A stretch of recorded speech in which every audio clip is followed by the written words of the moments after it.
Saludos una vez más. Soy el pastor José Maquela. Esta es la clase de Ministerio Pastoral. Ya hemos cubierto 4 áreas en esta clase. Nos quedan 2 o 3 áreas más. Ahora vamos a ver el fundamento bíblico del ministerio pastoral. Usted observará que a medida que hablamos de ministerio pastoral, a veces usamos la palabra cuidado pastoral. Para mi entender, para mi conocimiento, sería el mismo término, quizás un poquito más contextualizado, moderno. Así que estamos en esta sesión. Y le voy a invitar a que en su Biblia usted pueda buscar los pasajes de Éxodo capítulo 3, versos 6 al 8, Juan capítulo 4, versos 5 al 21, y vamos a estar leyendo y trabajando en esos pasajes en este momento. Ahí lo tiene en pantalla. ¿Okay? Y hemos hablado hace un momento acerca de que somos seres integrales y que el ministerio pastoral es un ministerio contextual donde considera a las personas que viven en un espacio físico y por ende considera sus emociones, etcétera, etcétera, etcétera. Vamos a ver 2 pasajes y vamos a analizar esos pasajes a la luz de lo que hemos hablado, con el único propósito de reafirmar lo que es el ministerio pastoral y su función, que involucra otras áreas como ya hemos visto también, y no solo la predicación, sino mayormente diría que la formación de los discípulos es vital en lo que respecta al ministerio pastoral. Éxodo 3:6 dice y añadió: yo soy el Dios de tu padre, el Dios de Abraham, el Dios de Isaac y el Dios de Jacob. Entonces Moisés cubrió su rostro porque tenía temor de mirar a Dios, y el Señor dijo: ciertamente he visto la aflicción de mi pueblo que está en Egipto, y he escuchado su clamor a causa de sus capataces, pues estoy consciente de sus sufrimientos y he descendido para librarlos de mano de los egipcios y para sacarlos de aquella tierra, a una tierra buena y espaciosa, a una tierra que emana leche y miel, al lugar de los cananeos, de los hititas, de los amorreos, de los fereceos, de los heveos y de los jebuseos. Vemos aquí 2 cosas muy importantes. Número 1, Dios es quien hace el llamado. Número 2, Dios le dice a Moisés que él quiere sacar al pueblo de Israel de la esclavitud, que ha escuchado el sufrimiento, el clamor del pueblo, y los quiere llevar a una tierra donde puedan ellos vivir, cosechar, y una buena tierra, una tierra abundante, una tierra buena. Vemos que el Señor mismo no estaba interesado solo en el espíritu del pueblo de Israel, sino en su bienestar integral. Por eso el ministerio pastoral es un ministerio que debe ocuparse del bienestar integral de las personas. Si las personas están espiritualmente bien, la idea es que también estén bien física o biológicamente y estén bien emocional, psicológicamente, y su interactuar con otros esté bien. El otro pasaje está en el Evangelio de San Juan, capítulo 4, versos 5 al 21, y es el pasaje de la mujer en el pozo de Samaria. Como tenía que pasar por Samaria, llegó a un pueblo samaritano llamado Sicar, cerca del terreno que Jacob le había dado a su hijo José. Allí estaba el pozo de Jacob. Jesús, fatigado del camino, se sentó junto al pozo. Era cerca del mediodía, sus discípulos habían ido al pueblo a comprar comida. En eso llegó a sacar agua una mujer de Samaria, y Jesús le dijo: dame un poco de agua. Pero como los judíos no usan nada en común con los samaritanos, la mujer le respondió: ¿cómo se te ocurre pedirme agua si tú eres judío y yo soy samaritana? Si supieras lo que Dios puede dar y conocieras al que te está pidiendo agua, contestó Jesús, tú le habrías pedido a él y él te habría dado agua que da vida. Señor, ni siquiera tienes con qué sacar el agua y el pozo es muy hondo. ¿De dónde pues vas a sacar esa agua que da vida? ¿acaso eres tú superior a nuestro padre Jacob, que nos dejó este pozo del cual bebieron él, sus hijos y su ganado? Todo el que beba de esta agua volverá a tener sed, respondió Jesús. Pero el que beba del agua que yo le daré, no volverá a tener sed jamás, sino que dentro de él esa agua se convertirá en un manantial del que brotará vida eterna. Señor, dame de esa agua para que no vuelva a tener sed ni siga viniendo aquí a sacarla. Ve a llamar a tu esposo y vuelve acá, le dijo Jesús. No tengo esposo, respondió la mujer. Bien has dicho que no tienes esposo. Es cierto que has tenido 5 y el que ahora tienes no es tu esposo. En esto has dicho la verdad. Señor, me doy cuenta de que tú eres profeta. Nuestros antepasados adoraron en este monte, pero ustedes los judíos dicen que el lugar donde debemos adorar está en Jerusalén. Créeme, mujer, que se acerca la hora en que ni en este monte ni en Jerusalén adorarán ustedes al Padre. Hasta aquí. Observamos varias cosas en el pasaje. Jesús se detiene a conversar con una mujer samaritana. Y como dice el pasaje, los samaritanos y los judíos no tenían nada en común, pues los judíos tenían un concepto acerca de los samaritanos que eran, parafraseando en palabras de este día, como ciudadanos de segunda categoría. Pero Jesús se toma la tarea de sentarse en el pozo con una ciudadana considerada de segunda categoría y entabla una conversación con ella. Observe el propósito de Jesús. El propósito de Jesús es lograr desarrollar esta conversación y llevar a la mujer a entender cuál es el plan de Dios y el propósito de Dios para ella. Y así Jesús fue guiando la conversación hasta llegar a un punto que esta mujer reconoce que Él es un profeta, que no está hablando con cualquier persona.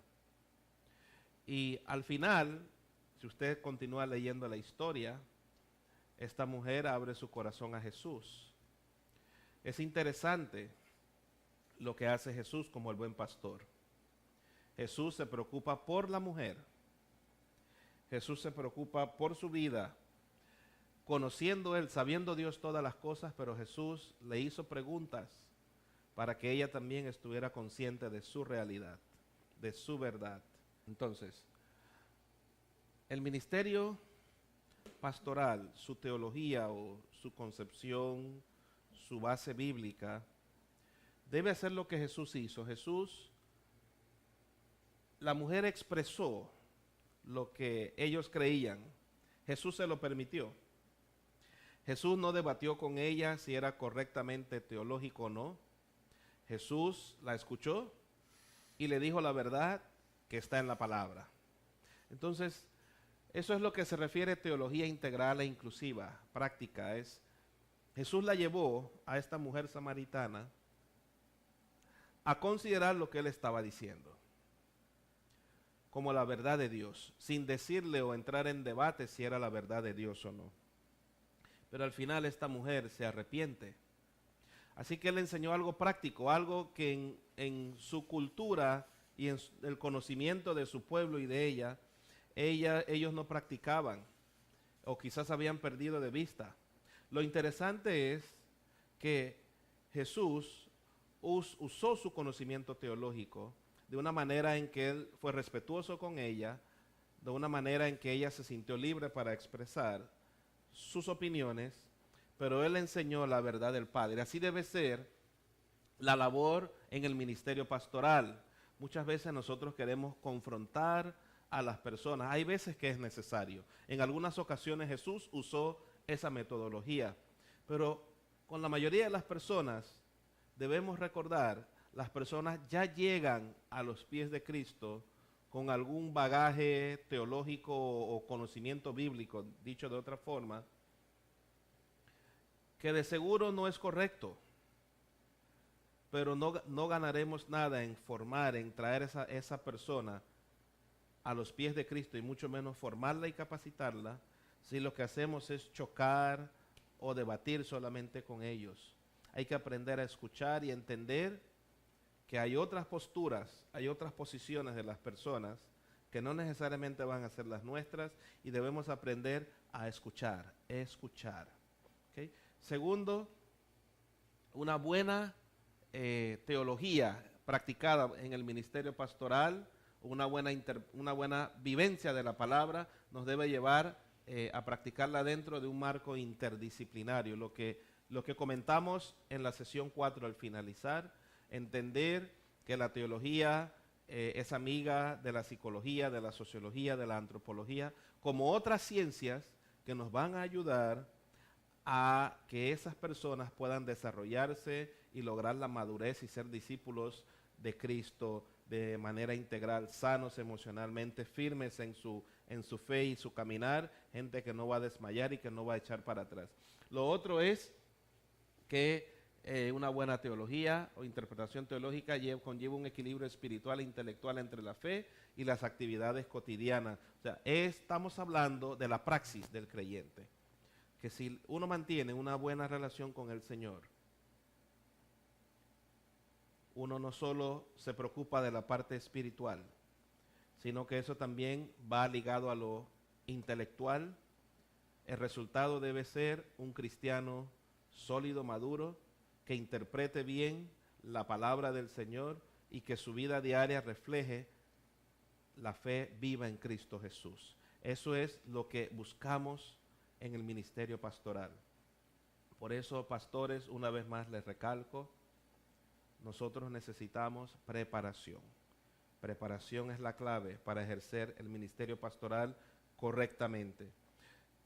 Una buena interpretación de la palabra de Dios en cuanto a la función del ministerio pastoral nos va a llevar a integrar las creencias, es decir, la fe, la palabra de Dios y las situaciones que vivimos diariamente, a contextualizarlo, a no simplemente ser cristianos al molde fariseos, por decirlo así, sino cristianos que amemos a las personas, que amemos al prójimo, que amemos a Dios por sobre todas las cosas.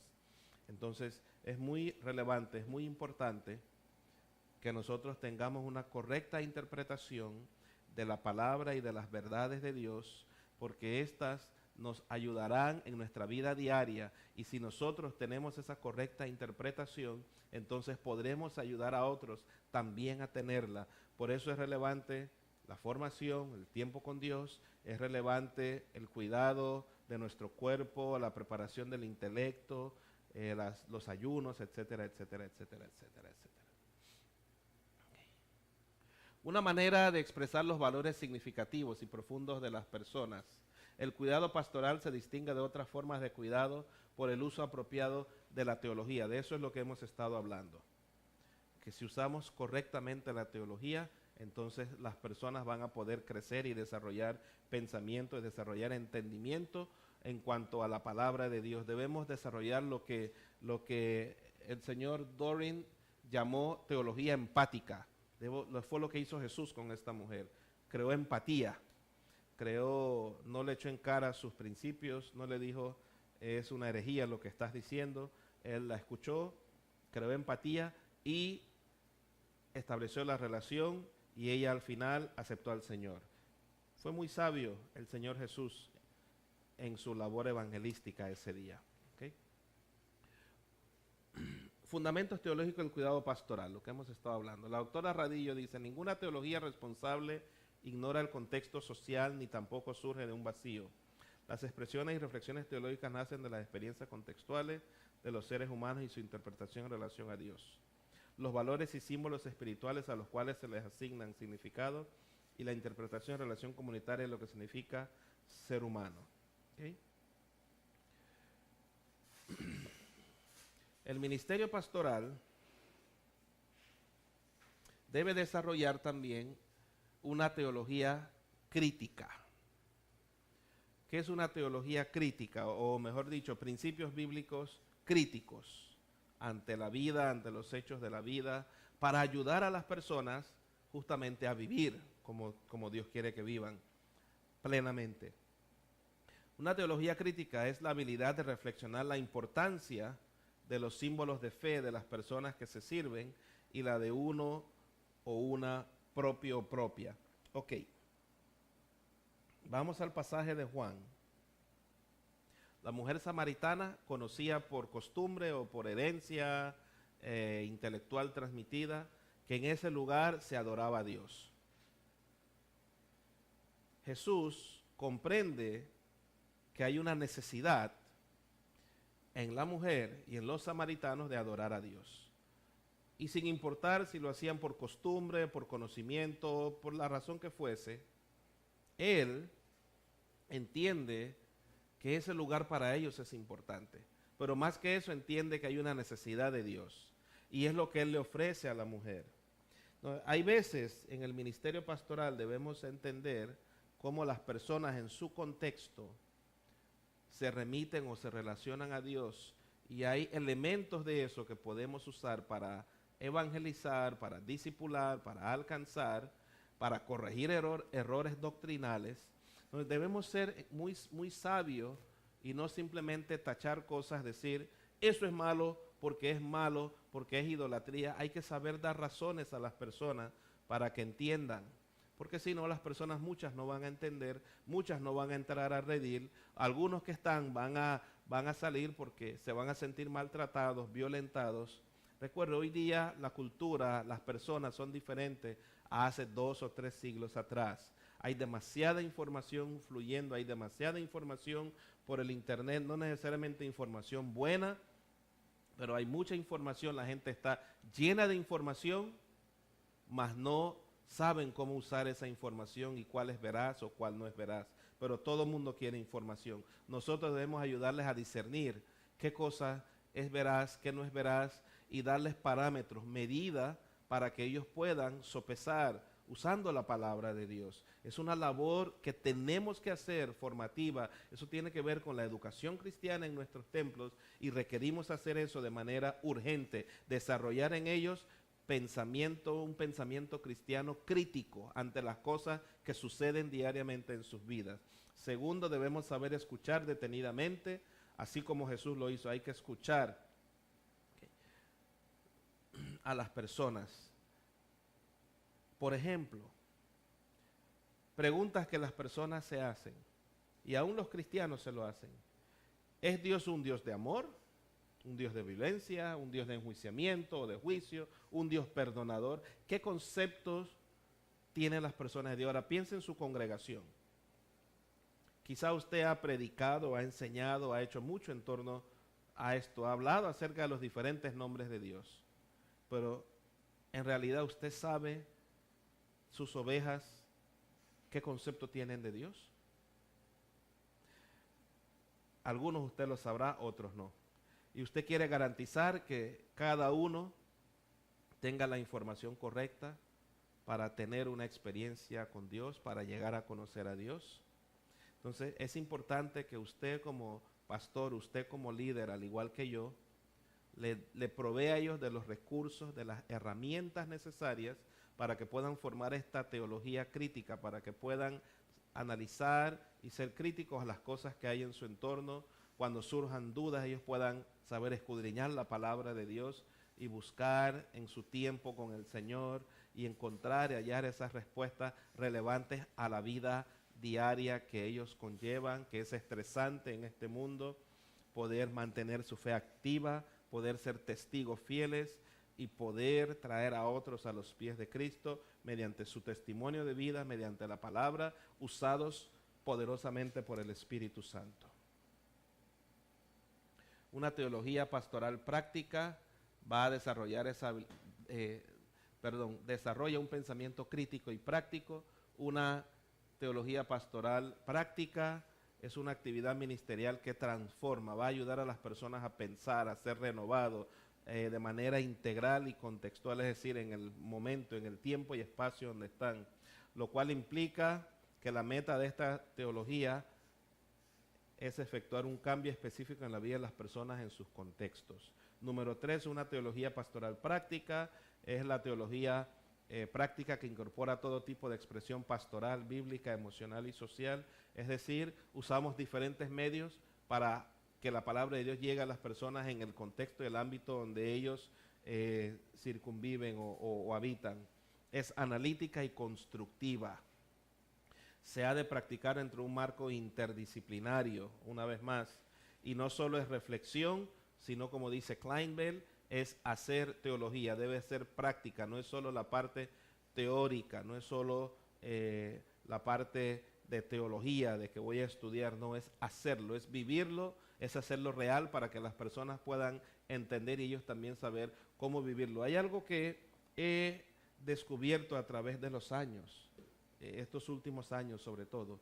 En la medida que más he aprendido, he entendido que mientras más simple le hacemos las cosas a las personas, más fácil y más entendible es para ellos. Entonces es muy importante eso, entender que las personas necesitan herramientas como hijos de Dios, como cristianos, para mantener su fe viva, para mantener sus creencias activas, para adorar al Señor, para vivir vidas que adoren a Dios. Entonces nosotros necesitamos proveerles a las personas, a las ovejas, esas herramientas. ¿Okay? Aquí en este punto vamos a estar conversando ahora de algunas consideraciones, ¿okay?, que usted puede practicar. Esto usted lo puede hacer en su congregación con 2, 3, 4 personas, ¿ok? Simplemente para crear foros de discusión en su congregación. Si usted tiene acceso al internet, a un medio de comunicación de este tipo y usted quiere crear un foro o abrir una discusión a ese respecto, usted pudiera hacerlo siempre y cuando ayude a las personas a entender lo que es el cuidado pastoral contextual, considerando íntegramente a los seres humanos, y provocar debates o discusiones acerca de qué lugar ocupa Dios en la vida de las personas, ¿ok? Y así vamos a descubrir lo que piensan las personas. O sea, ¿quién es Dios para las personas? ¿Qué imagen de Dios tienen las personas? Porque no todos tenemos la misma imagen de Dios. ¿Okay? Como pastores, ¿cómo nos preparamos para responder a dichos retos e interpretaciones de las personas? Sería interesante que usted pudiera hacer esto en su congregación o si tiene acceso ya le digo, al internet, lanzar eso al internet y ver qué respuestas va a obtener. Y tome ese tiempo. Esto no es una tarea obligatoria, esto es solo algo que usted puede hacer como parte de su preparación que le va a ayudar a entender todo lo que hemos estado hablando.